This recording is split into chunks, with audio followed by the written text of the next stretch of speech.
All right, let's look at Wellington Phoenix. And last season they finished 11th, average crowd of 8,366. So still shows they've got a lot of support over there.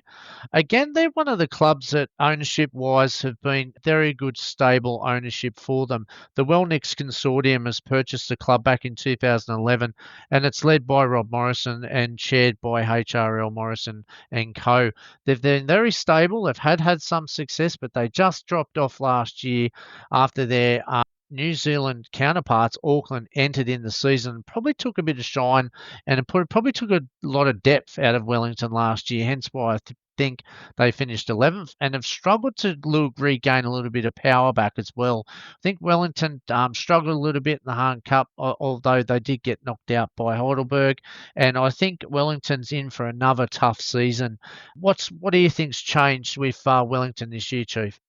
Well, let's look back at last season first. Giancarlo Italiano, his second season in charge of the Wellington Phoenix, after he had an absolutely brilliant first season. They looked like they were pushing the Mariners right away to the premiership and then were unlucky not to make the grand final in that season as well.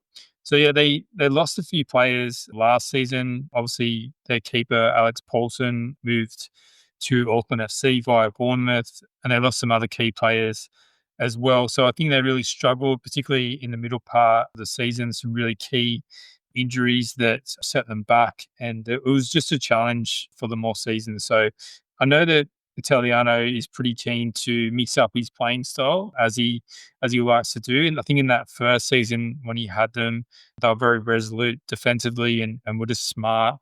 And when they went forward and they picked their moments, a lot of kind of wins by 1 goal margins throughout that season. And probably just when you look back at last season, they weren't getting a lot of that luck, I suppose, when you look at it.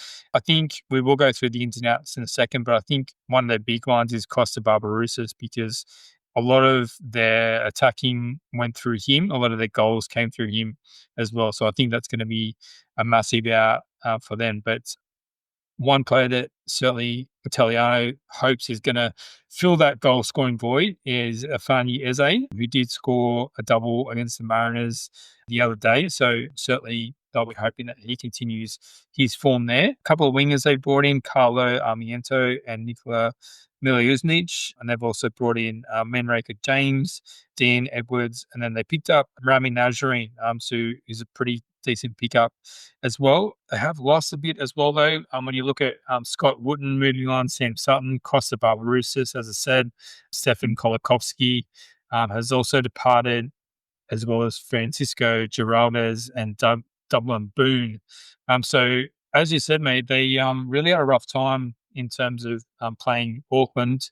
They got hammered in the third derby, and they were on the wrong side of the result in the first two as well. So it's really set them back. And yeah, they were really in Auckland's shadow last season, unfortunately, after all that work that they've done to build up such a strong brand. Yeah, it fell away pretty quickly when everyone got really excited about Auckland FC.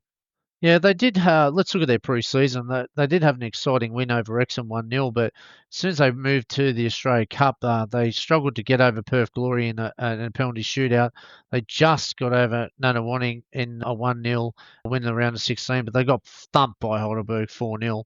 They did have a friendly against Sydney FC that they lost 1-0 as well, and obviously played Central Coast, but not in the right circumstances. So I do find it hard to get excited about this side. I just can't see where the wins are going to come from, and I think they will have a struggle. Although I think they'll be competitive, but what I've seen of them in the Hahn Cup, I just can't see them anywhere apart from the bottom two. Yeah, I tend to agree with you. Let's go to a bit of feedback from a Wellington fan. Thank you to L. Smith on X. So he's let us know that the players to watch this season, Luke Brooks-Smith, who is labelled as a very exciting talent, and Afenia Eze, who's the visa striker that they've brought in with high expectations. He's a big, strong lad, Eze. So let's see how they utilise him this season. And then the hopes and fears, hope our academy boys can step up and we can play some exciting football, and the fear that our squad may be outmatched. So the prediction from L. Smith is that they'll finish 10th or 11th. Where have you got them, Nopper? I've got them 10th. I totally agree. I think 10th or 11th is probably where they're going to sit. I just can't see where the wins are going to come from. I just can't. I look at their squad compared to the other A-League teams and I just don't see enough. I think Auckland's had a bigger impact on them than probably what we first thought.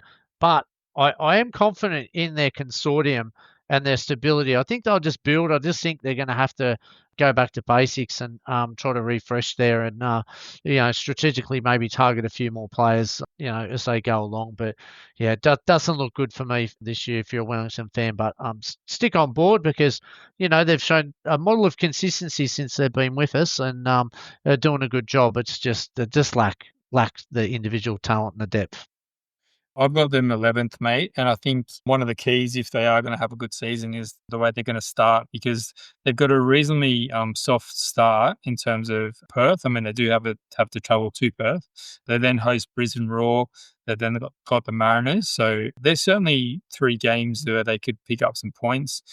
They've then got the big New Zealand derby. So if they don't pick up many points out of that one, they hopefully they're not going to come into that game with much confidence. They've then got MacArthur for their 5th game. So certainly their first 3 on paper, you'd think that they're a shot at getting a result out of, but then it's obviously going to get harder for them. So we'll see how that transpires for them throughout the season.